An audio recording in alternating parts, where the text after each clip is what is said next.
Hello, everybody, and welcome to YouTube Model Builders. I want to say go to YouTubeModelBuilders.com. There you can check the schedules for the shows. Tuesday and Wednesday shows are at 8 o'clock Central, 9 o'clock Eastern Time. Thursday show is at 9 o'clock Central, 10 o'clock Eastern Time. Tonight we've got making wire trees with Phil, how he does it. So that's going to be a good show. I've already kind of run through his video. It's rather interesting. Tomorrow night was a reschedule for Into the Locomotive Shop with Joe. So tomorrow night's show will be 8 o'clock Central, 9 o'clock Eastern Time. And then we got the Thursday show, Johnny's Small Train Talk Show. So without any further ado, let's transition this over to Mr. Phil here and let him get started. He and Andy can synchronize themselves on the video. So y'all are up. Okay, hello everyone. Yeah, what I want to do tonight is show you my process for making wire trees. There's a lot of videos out on the internet, and this is just my way. It's not the right way. It's not the wrong way. It's my way. It's just the way I came up with. So ask questions if you want, and whenever you want to start the video, Andy. Okay, here we go. Wire trees. As we all know, there's all kinds of trees, different shapes and species of trees. Tonight I'm going to teach you how I do deciduous trees.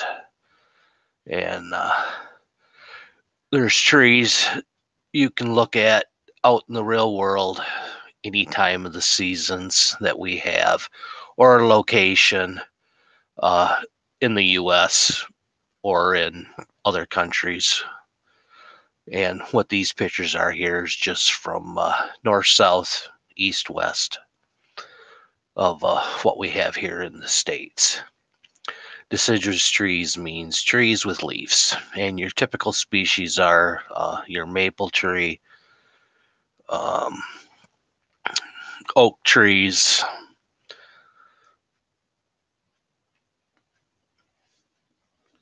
birch trees, which is the nice white bark tree, chestnut trees. Myself, I don't think I've ever seen a chestnut tree. I'm not a tree expert either, by any means. So, to do this process, hence wire trees, you're going to need some wire. And the wire that I use is you can get it at craft stores. It's called floral wire, which you can see here. There's different sizes, diameters. You're going to need some pliers, some wire cutters, a ruler to measure, see how tall you want your tree. So this tree here is going to be about 7 inches tall. So that piece of cardboard is roughly 14 inches, double what the height of my finished tree will end up being. So I wrap the wire around this piece of cardboard. Believe there was 32 wraps on each side of that piece of cardboard. So you take it off the cardboard and you take it and you start to twist it. Twist it like a bread tie till you get your main trunk. You have a big loop at the top and a small loop at the bottom. Now, when it comes to the root system of a wire tree, 4 roots coming out the bottom, one heading north, south, east, and west. Your tree's kind of rocky. So I like to go a minimum of 5 to 6 pieces. So I separate those 32 loops that I have down there into 6 separate units. Unit being 3 or 4 strands of the wire. And you start twisting it like a bread tie. If you can open up a loaf of bread and close a loaf of bread when you're done, you can make a wire tree, because that's all you do is twist like I'm doing there.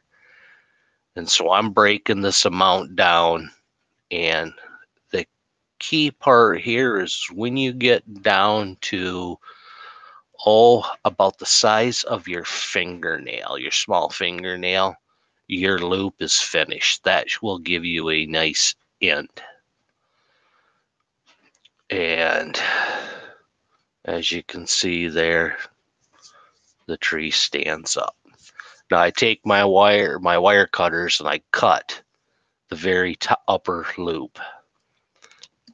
And now I take my tree and all these separate wires, and I start breaking them off into 12 wires together or 8 wires together, and kind of spread out the tops of the tree. Start to make the main branch structure of your tree. And you start to twist those together. So you take your 8 wires, divide that in half, so now you've got 4 on each side, and you start to twist. And go up about an inch or so, and just let those stick out there.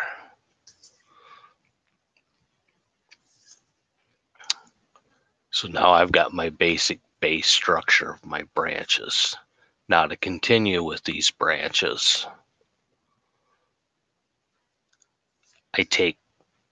I've got 4 wires on one side, 4 wires on the other of each separate branch, and I start twisting those together. So I've got 4 on one side and 4 on the other. So I take out of that 4, I take 2, and I twist those down until I get 2 separate branches coming out of it. And then I take the 2 wires and I twist them together, and now you've got a branch coming out. And then I loop the main wire back, grab my pliers, fold it over, and I twist it down to where you have a loop at the end. And the loop is there. That loop is going to end up being the very ends of your branches. So you leave that loop there. You don't want to cut it into 2 separate branches, tips, because if you do that and you start twisting all these wires and start to manipulate your wires, you're going to start poking your hands. You're going to make yourself bleed. It doesn't feel good having 60 sharp ends poking into your hand. So leave all the little loops until the very end, when you're done actually building each armature of this tree. And if your wire's long enough, you can take that loop, as you can see here. There's all these loops on the end. Now, these loops you want to cut. You don't have to cut them in the dead center of each one of those loops to make each wire, equal. When you get them cut like this, if you notice on some of the ends, there are ones maybe a little bit longer than the other. And that's because I've cut those loops at a different length from each other. So once your tree's built, I use latex rubber from Woodland Scenics. And get yourself, I bought a package of cheap brushes, like from Michael's. I think it's like a number 3. It's not a natural brush, it's a synthetic brush. And what you want to do is you want to take this Excuse me. You want to take this liquid latex. I got a Pringles can here. I just poured some out into it. And you want to coat every inch of this tree with this latex rubber. And you want it so thick that it stays put, not so thick that it actually starts to run down the tree. And the purpose for doing this is because what I'm actually end up doing is hiding all those twists and making that twisted together wire look like one smooth piece of armature coming out of the tree. So once you get this whole tree coated, you let it dry overnight. Takes about 15 hours for it to dry, and then give it a second coat. You don't have to put the second coat on as thick as you do the first coat. And you can also manipulate this so that it you can kind of give it a bark structure. So when it's dry like this, it looks like that, like a clear coating on top of the wire. So what I'm doing here now is I take it over to my spray booth and I'm spraying it with that Rust-Oleum's camouflage black, very flat black. Excuse me. And I'm spraying the whole tree, the base, the top, the sides. You want to cover all that with this. It's an enamel paint. You don't have, it doesn't have to be an enamel. It can be an acrylic paint. If you have an airbrush or an acrylic paint in a rattle can. So then once that's dry, and this only takes, because it is this flat camo, it dries fairly quickly. And now I'm coming back in with a medium tone gray paint with my airbrush. And it's I'm spraying at a 45-degree angle. So I'm looking at the tree, spraying down from above on a 45-degree angle, and I'm spinning this tree. And what I want to do is I want to coat the tops and the sides of every one of the limbs. Now the bottom's going to be black. And what this is going to do, what I'm doing is I'm starting my shading to give the roundness of my tree. And when I flip the tree up like that, I'm not spraying. I'm just looking to make sure that it's not, that, you know, where I'm getting at, because you've got so many different angles running here. And the reason I'm doing that is because I don't see all that great. So after I get that gray on there, now I'm going to take white paint and I'm spraying straight down from the very top of that tree. So the way I'm holding the tree and the airbrush, I'm spraying just the tops of all those limbs and the root system. So when you look at your tree, when you get done, it's going to be black on the bottom, gray on the sides, and white on tops. Now I'm using Vallejo washes, some browns, and what I've done when I was spray painting my glove, I put some gray and some of the white on my glove. And as you can see there at the very top, I took my paint and I rubbed that over top of my glove and then grabbed a paper towel and kind of tapped that off. And that kind of gives me, that shows me on my hand that this stuff that I'm using, this wash, and it's an acrylic wash, what the color would look on my thumb, because I've got that white paint on there, and it shows me what I'm looking at. Also, if you take your brush, they can flare out on you on the tips, and if you spin it across your thumb like that, you're bringing it into to that fine tip that you like to have when painting. So now what I'm doing is I'm coating the whole tree in this deep brown, and then I let that sit, and that takes about 10 minutes maybe for it to dry. It doesn't take long because it's an acrylic paint that's been watered down, and I've added some water to it to thin it out even a little bit more. And then I go back over with a lighter color brown, and then I did a third coat of a brown. So when it gets all done, you've got this nice kind of chocolatey colored cream brownish gray.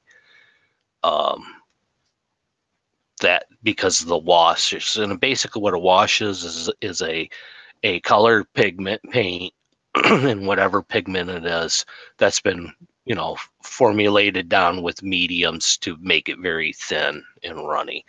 And this is the color that I ended up, you know, achieving here, is this kind of grayish brown stuff. And so once that's done, I take my tree, set it aside, and I grab polyfiber, which you can get from Woodlands Annex. And what you do is you open it up, pull out a small chunk of it. You don't need a lot of this stuff. And you start ripping it up in very fine pieces, strands that you're pulling off of here. Because what you're going to do is you're going to take this stuff and you're going to place it on those armatures in the tips of those tree. And you're going to create like a spider web type, very, very lightly on top of your tree, so that when you attach your attachment, your colors of your leaf structure, you can see through it. So this is kind of what you want. You want to pull. Now, I'm using two different kinds of spray. I'm using hairspray and Elmer's craft bond. So my first thing is the hairspray name was a swab. It was just a cheap hairspray, unscented. You know, go to your local dollar store and pick up a can of hairspray for $1. And I sprayed just the tops of that tree. I take my other hand, put a glove on, wrap it around the base so you ain't getting your base all sticky, so stuff doesn't stick to it. And you spray just the tops of that, and then bring it over with the hairspray and start to manipulate this polyfiber into the very tops of your tree, and like stretch it across from one limb to another. And so what you're doing is you're basically creating the structure of each of one of those limbs of where the leaves, you know, would be. Okay. Got a question? Okay. Get my mic back on. All right, we got MHO Junction, Lloyd. He's asking, one tree would take how long to do from start to finish, Phil? It takes roughly, I'm going to say 4 to 5 hours actual working time. The twisting, the bending takes about an evening, and then the spray painting doesn't take all that long. It's waiting for dry time. I built this tree in 2 days, working on it. Your drying and waiting time takes the longest. of this whole process. Now, my very first wire tree that I built, it took me 3 or 4 days to build because, I watched a couple of videos, on YouTube and, uh, built my first tree, used too heavy of a wire. My first one, I think I used 18 gauge, and it was too thick. The final product when I got done, it just was. I didn't like it. This tree I made here, I started with 28 gauge wire, which is it's a pretty fine wire, fairly easy to twist. So I guess that answers the question. It takes about 2 days. Yeah. Also, cool, Tropolis. Hey, dude, how you doing? Hope you come in the chat tonight. Hadn't seen you in a while. Yes, this is latex over wire. And let's see, we got another question here. Oh, yeah. Central Jersey Conrail in N scale, which is Joe. He'll be on tomorrow night. Phil, have you tried any other material other than polyfiber as your base? Yeah, I used some polyfiber out of a pillow. I didn't like the way that it worked out because I had to spray paint it. No, I haven't. I think I've used polyfiber on just about everything except for some of my natural trees that I've made out of sedum and spirea. The structure was enough that when I hit it with the very tacky craft bond spray glue, it stuck on it, and I didn't use any of it in that situation. All right, let's see. MHO Junction, Lord. Would this be used for front of the layout or back? That would depend on how well you make it, to be quite honest, and what you're striving for. I have wire trees in the front of my layout, and I have wire trees in the back of my layout that I've made. They make really cool dead trees, without any of this on it, where it looks like the limbs have been busted off and it's been dead with no leaves on it for a season or two. Yeah. You can. The only thing that I would maybe do different for a very front ground tree, if you were going to make a tree that was top-notch museum quality, as I like to call them, you might be able to put like a sawdust into that liquid rubber to kind of give it some more texture. When this gets done, it's smooth. If you're looking for a rough, and all your trees are rough, this using the liquid latex isn't the greatest. You're going to have to add something to it, some kind of grit to give it more of a texture. And Curtis, C&L lines, can you still reshape it after the latex has been put on and dry? Yes, you can. That's what I really like about the wire trees is you can, even after the leaves are on this, you can still bend them and move them around. Huh. But right now, yeah, I can move those branches anywhere I want on that tree to fill it up. This ends up being a very kind of flat on top, and the limbs stick out kind of like an oak tree or a hickory tree. It's not real bulbous on top. Some of you have maybe heard the term puffball trees, where everything's kind of got this roundish look. When you look off in the mountains, you see these like little puffballs of trees.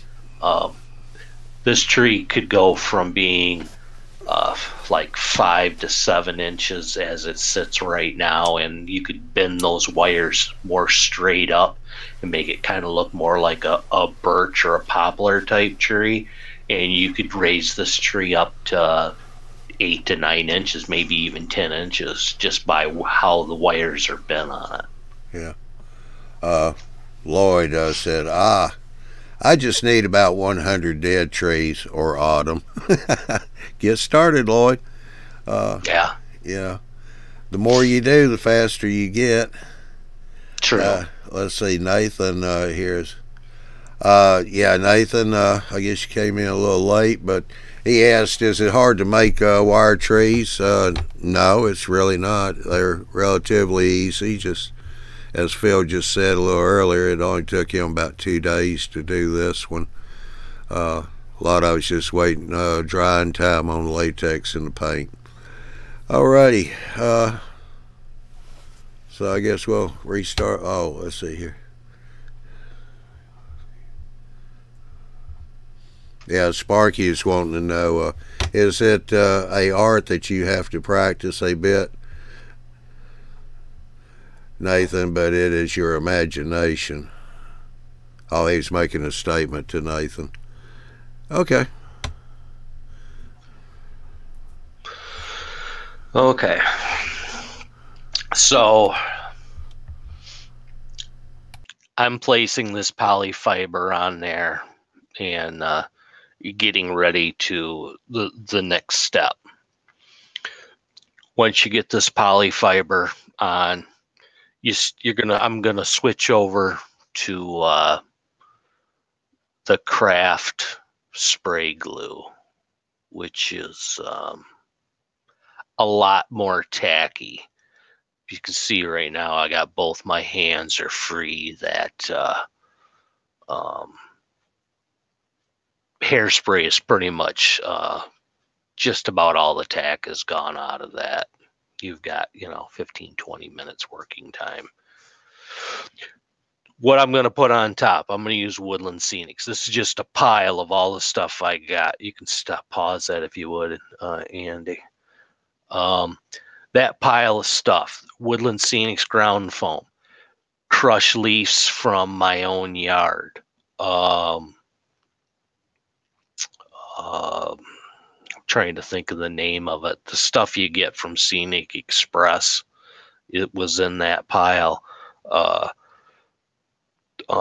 Lichen that you find at Michael's, your craft stores, and it's like I've put it in a coffee blender, not a coffee blender, coffee green bean grinder, and I chop that up, and it kind of gives you this different look than what lichen does. But what I got there is I'm just showing you can use numerous things to top the tops of your trees, and depending on what season you want to go with. Like what I'm going to do here, I can use colored spray paints at the end of it to change it into like a fall looking tree, or I can use colored textures of material to put on top of the tree to give it this fall look, if that's what you were going for. Okay, Andy, you can start that back up, please.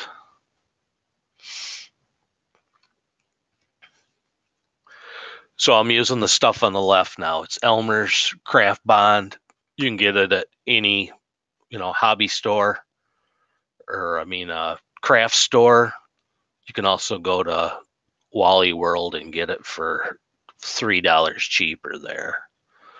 So what I've done is off to the side, I've got a box, and I spray. What I've done is I sprayed the bottom of this, the bottom side of these armatures. And because of my big old fat arm, you can't really see what I'm doing. So look around it. What I'm doing is I'm putting a dark green, chunky foam from Woodland Scenics. Came out of one of their tree making kits. When you buy the little plastic armatures. And what I'm doing is I'm just sporadically sprinkling this on the bottom side of these limbs. This is going to give all my shadow effect when you look into the tree and through the tree. And I'm using 4 different colors in this tree. They're all Woodland Scenics ground foam. Like I said, you can use the paper flake from Scenic Express or Lichen or whatever you care to use. And you don't want to put a lot on. You don't want to cover the whole base. You just want some random spots on there. What you've got is you've got this polyfoam stick at the top and all this like little chunks of little green, hanging off the bottom of it. So now I take it back over to my box and I spray the top. And you notice I've got a rubber glove on the one hand because I'm wrapping it around that root system in the bottom of that tree as much as the branches that I can, because I don't want to get this spray glue on there, because I don't really want the foam sticking to it. So now I bring that back over, and now I'm taking it. It's a green that's dark, but it's lighter than the green that I've used on the bottom side of the limbs. And I'm just sprinkling that, sporadically. And that's the key. There's no pattern. You don't want a pattern. You want to do it. Just let it hit and miss where it falls, and it's good enough, because trees are like snowflakes. None of them are the same, even the same species. They're different shapes of, trees. And the patterns, the colorations in your tree, the more different colors you've got, the more realistic it looks. Okay, so I'm using this. As you can see, I've got the paper it's fallen off of. Now I've taken it over and I've sprayed it again. And now I'm coming over with what they call a light green. And it's kind of an olive drab, limey color, I guess I would call it. And this I'm putting on sporadically all over the tops of it again too. And this is what it's really starting to fill up. And you can see right there in the front where I'm sticking the foam, that polyfoam's got a white color to it, a whiteness to it. That's the spray glue that's actually on there. And you can see that stuff's sticking, fairly well. So you want to cover this, with this color, your third color. You want to, give it a fill in all the spots where the polyfoam doesn't have any foam left. And then you want to take the tree and tip it upside down, give it a couple taps. Oh, okay. Well, it's anytime you want to stop, John. All right, let's see. Let me back this up, because I had a couple of good ones up here.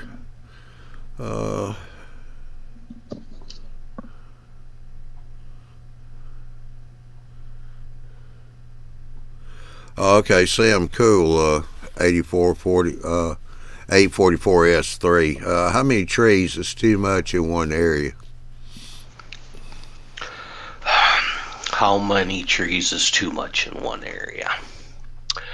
Well, I have some pictures at the end of this video of my layout.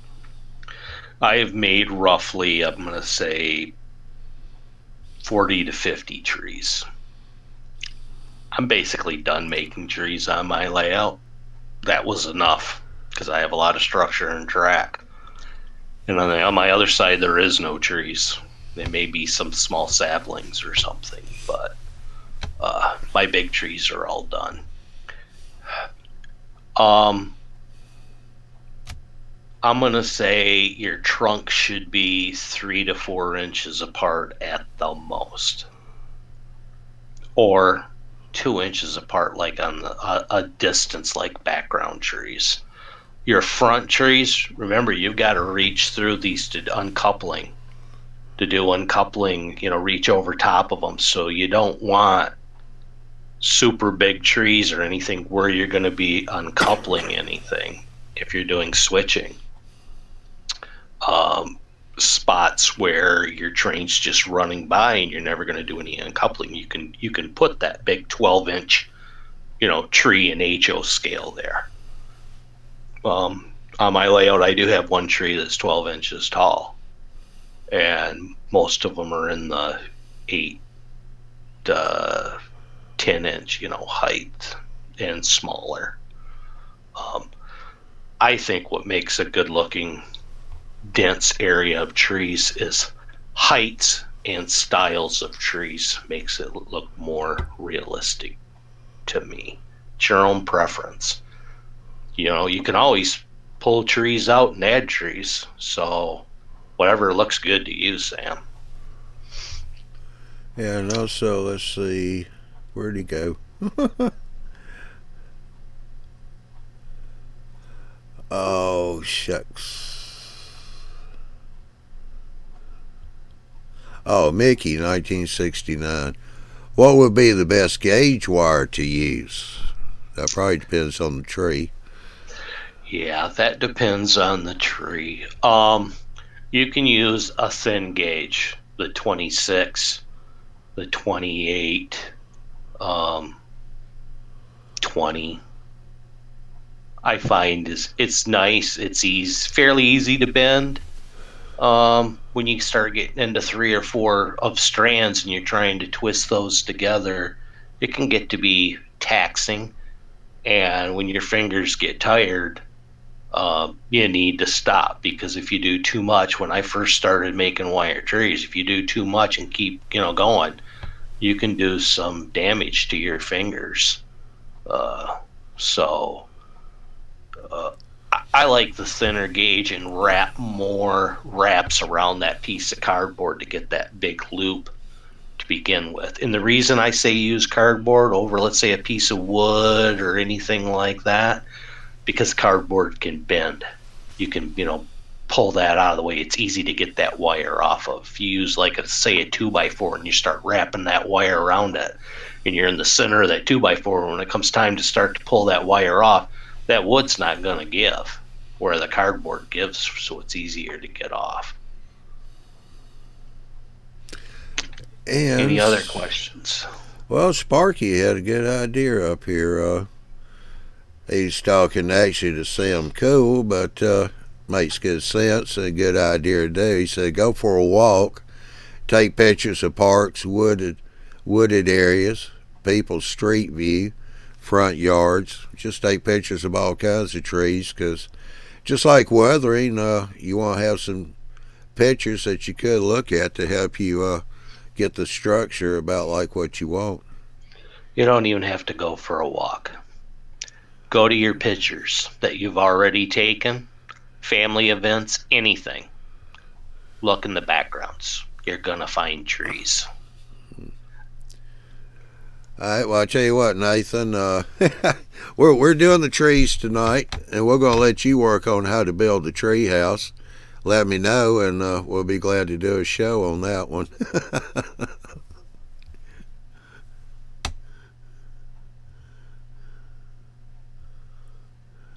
Any other questions, John? Not right now. They Okay. kind of talking about it's getting pretty intense with the trees they have to make, but go ahead. Yeah, okay. So, this light green, that's what I'm putting on. And just before we pause there, I tipped upside down, and all that stuff laying on there is stuff that's fallen off. And now I've gone through and I'm just taking up little clumps, and now I'm studying that tree and I'm looking at it, and I'm putting it in those spots where I see bare polyfiber, and picking a little bit off of the branches that it may have got to, stuck on. So that's right there was my my third color, and I'm picking the edges. Make sure your edges of your polyfoam are done, not just the tops. We've put stuff on the bottom and we've put stuff on the top Now take and study your tree and spin it around and look at the very edges. You may have to, actually physically put some in there because gravity didn't make it fall where it is. But as you can see, as I'm stuck in this stuff in there, this Elmer's craft bond is sticking pretty good.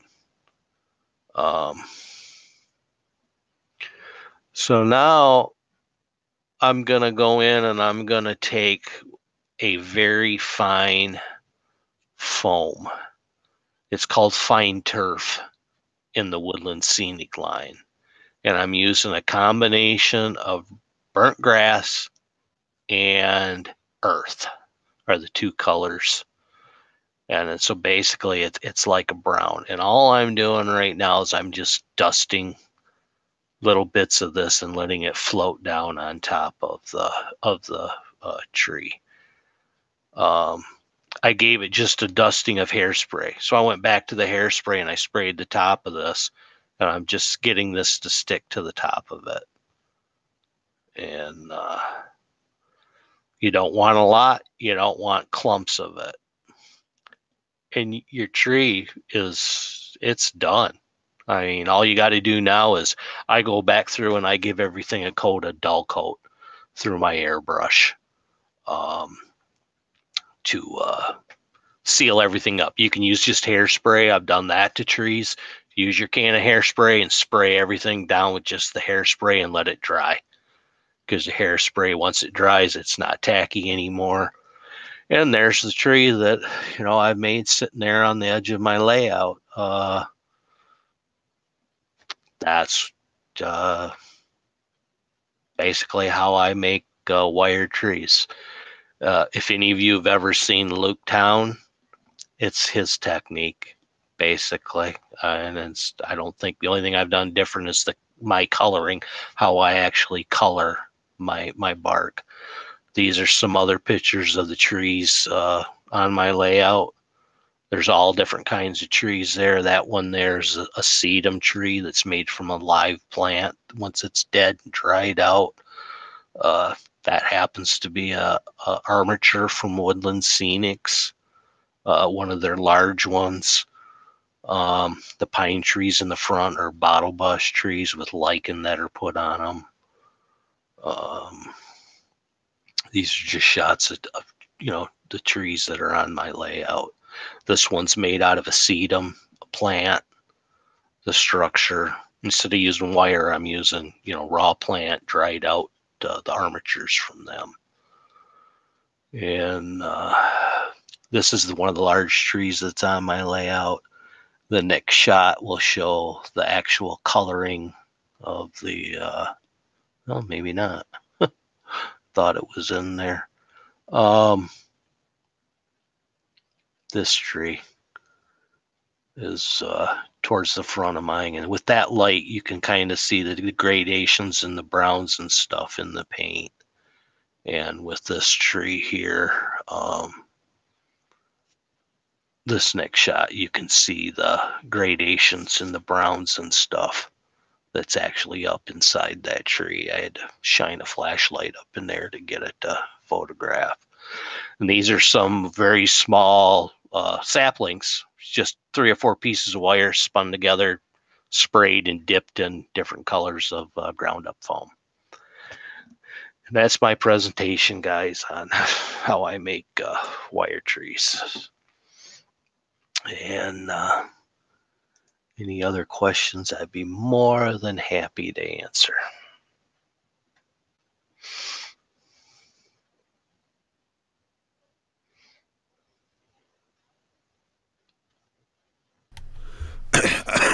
All right, now that I turn the mic on, who was it that asked that question?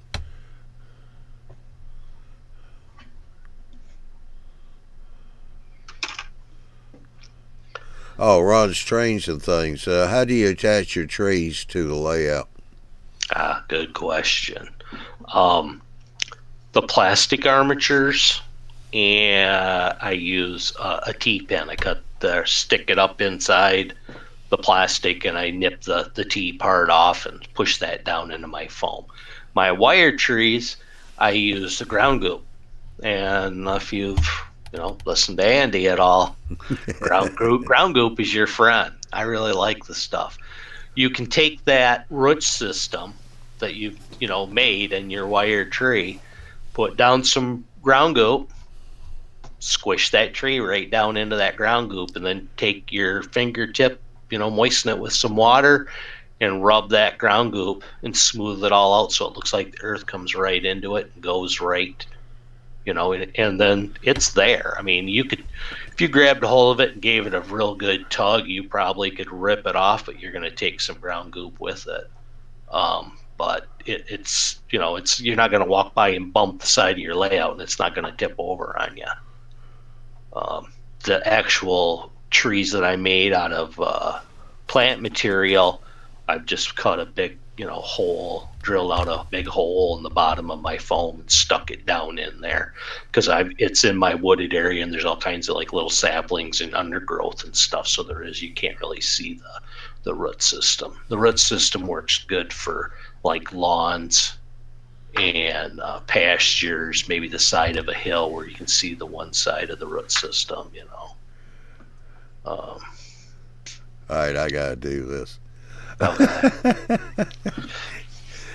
D. Bob's in Scale Man Cave. Yes. Hi, Bob. He goes, what is ground goop? Sparky 107. Bob, don't ask that, cheese. Ground goop. Okay. I can answer this real quick. You take vermiculite, you take latex paint, you take celluclay, all equal amounts. Mix it together. Add some water. That's Andy's recipe. I put glue in mine.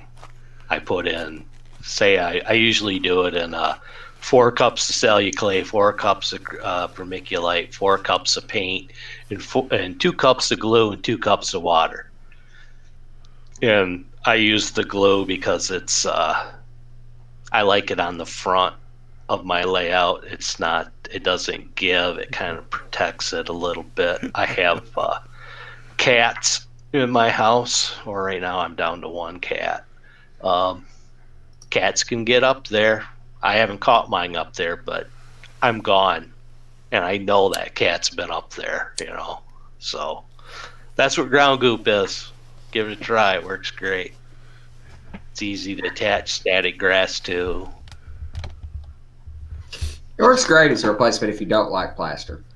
I mean, it's just there's a bunch of those materials, different ways to do this. Ground goop and plaster cloth and styrofoam and drywall compound. I mean, there's 100 different materials. I mean, I've seen people using actually I've even tried it, using the quilt matting that goes in a quilt, which gives a nice texture. There's a whole lot of ways to skin this cat. I just don't love plaster. So the original recipe called for glue, though. Lou Sassy, who originally came up with the recipe, called for glue. But when I first got introduced to it by Mike Coughlone, he didn't put the glue in it. And I've tried it both ways. Try it. I mean, it's going to cost you, a quarter of a cent to mix up, this much material of each of them and try it. Yeah, there's some guy in here named Ralph Renzetti. He said Sculptamold. Where'd it go? Yeah, Sculptamold is good too. But tell Andy to stop using a knife and apply it with his hands. It works better with a knife and get a smoother surface. But me and Ralph have been onto this for a while recently. So, but Sculptamold is basically the same thing. It's paper mache. It's just paper mache. And if you go back in time and look at the Delta lines by Frank, I'm blanking right now. Whatever, one of the original operational model railroads out there. He used paper mache for all of his, and it's a good result. I've even used straight paper mache, celluloid and water. It makes a good ground covering surface to give you some texture. So there's a lot of ways to do this, and you just don't have to do it like Phil's showing you. You don't have to do this the way every Model Railroader magazine article has showed you over the past decade or decades. Yeah. I mean, I use ground goop a lot. I like it. I think it makes a real good ground cover. Especially when you're going to be, while it's still wet, and applying your ground cover. Any kind of ground foam or ground up bits to for dead leaves on the ground, stuff like that. They stick to it real well. Yeah. But it's so fast, so it's already got paint in it, so you're already getting the color of a base texture, and it's thick with paint, especially the way I make it. I make mine a fairly wet mixture, so you put it on with paint. You can dust it with dirt or leaf flake or ground up leaves, whatever. So you go from rough scenery that you can gouge out with a knife in a couple minutes. You cover it in the ground goop, thick or thin in different spots, and you dust it with dirt. And in an hour's time in the evening, you have dirt covered or leaf covered mountainside where it was flat before. Tell me if you could do that with plaster.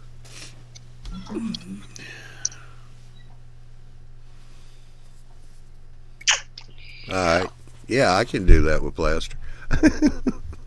I know they say you can, and you can color plaster. I'm not all stuck on ground goop. It just works for me, and it's not too dirty and messy. And the guys give me a hard time in the chat, but I'm a computer geek, so I like to stay clean if possible. So I can tell you a story of ground goop. One Saturday afternoon, I was putting ground goop on my layout in my stocking feet, and all of a sudden I felt something gushy. Well, a chunk had fallen off my palette or my knife while I was putting it on, and I looked down and I'm on carpeting, and I've stepped on this piece of ground goop with paint and glue and all that. I've stepped in it. I've ruined my pair of socks. I've got 4 spotches now on my carpeting that's cocoa brown or brown color, earth color. Yeah, you got to be careful of ground goop. Well, hey, you're a mall railroader. You've done weathering and stuff. You got the paints and the airbrush, so I understand that's a rental house. All you got to do is get down there with the airbrush and match the color of the carpet and just spray it back in there. That's one way to go. I mean, it's a latex paint. It's water-based. It did come out. Yeah, it'll come out. Whereas, and you can do the same thing. Sculpt mold's basically the same thing too. It's just a lot higher plaster content. And I've recently went to using. I've been using celluclay when I've been making it in small batches because it's more trouble to go get the other stuff. But I bought a big old bag of that cellulose insulation, blow-in insulation. So I've been making it myself. That's a Miles idea. And you can buy a big old sack, like 20 pounds, which is as big as I could. It wouldn't go in the trunk of my car without laying the seats down. Just a huge bag of this stuff for like $10. I mean, that's enough to fill a basement with mountains. Yeah, cool. Tropolis Mall Railroad here. He said, do you find that your natural stem trees get more brittle after a few years? My natural stem trees have only been on my layout for about 2 years now. I can't honestly answer that. There's a trick. I'm waiting to see what happens. But you take your natural stems, and you're gonna coat that in a like a gluten type material that supposedly comes with super trees, so I'm told. I've never made anything out of super trees, so I really can't say. But you can take your natural material and soak it in a glucose or a spray like a shellac. You can go down to buy a can of clear finish and spray that armature, and that will keep it from deteriorating as quickly. I imagine in time that would happen, that it would 10-15 years from now it'll deteriorate, and if it goes to crap 5-6 years later, I just pull it on out and make a new one. Yeah, Nathan DeLay said, did you try to make a abandoned car in the woods for the layout? No, I have not. The area that I showed there, there could be hobos by the pond in the back. It could be somebody fishing. There could actually be a small railroad line shack at the end, because in that area there's going to be an engine that sits there for switching out of the 4 industries that are right there. I model a freelance, if nobody knows. It's called MC squared. MC stands for Michigan Central and Marie Christine Line. Here's my piece of information to the group tonight. A wise man told me that if you name your railroad after your wife, you'll get more money to spend on your railroad. So I came up with MC squared because my wife's name is Marie Christine. So she thinks the railroad's named after her, Marie Christine. But it's for the Michigan Central. If they wouldn't have been consumed by New York Central, and if they would have been, it's all of this fantasy, if they would have been. So I modeled Michigan Central line, but to her I modeled the Marie Christine line, so that's what the squared symbol is for. And I do have a page on Facebook it's called Michigan Central and Marie Christine line. So that's where a lot of my content goes these days. I don't spend a lot of time making YouTube videos or anything. Ron Stranger Things went, did that work? And Bob said it works. Oh yeah, it works. Yes, I have. I'm. My wife would rather have me down here working on my railroad with the TV on, listening to music, whatever, on the internet, than being out with my buddy sitting in a bar somewhere. You know, it's not that she can keep an eye on me. It's just that I'm not out getting in trouble. So that's a good thing. You know. And it does work, yes. Yeah, Ron said he's renaming his tonight. Is he? Do it, Ron. It's worth it. Yes. Yes. Besides, it makes awesome conversation. Yeah.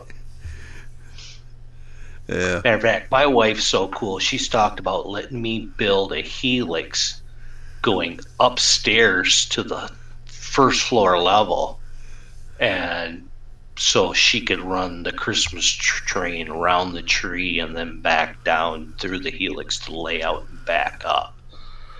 And my wife's the type of woman that when she goes out of town to see her family, and I usually have been staying home taking care of the pets, or I go with her sometimes, she'll actually swing by the hobby shop over in Grand Rapids, Michigan, and pick things up for me and bring it home. So I don't even have to go anymore. So.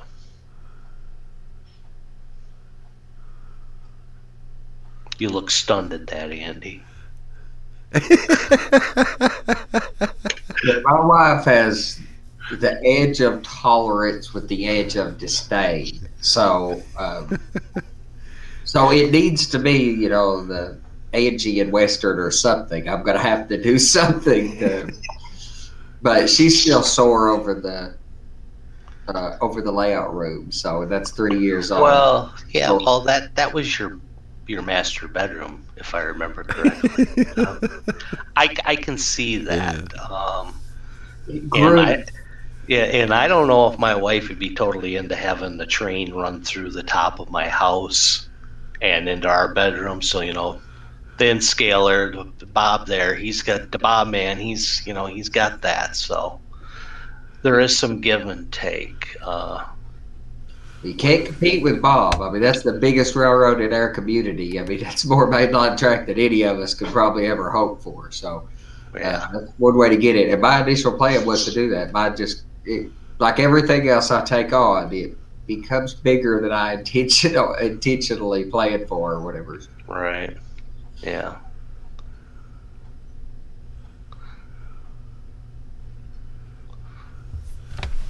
Well, we done hit the 1 hour mark. Okay. And don't look like we have any more questions here. Everybody's kind of discussing the wife thing.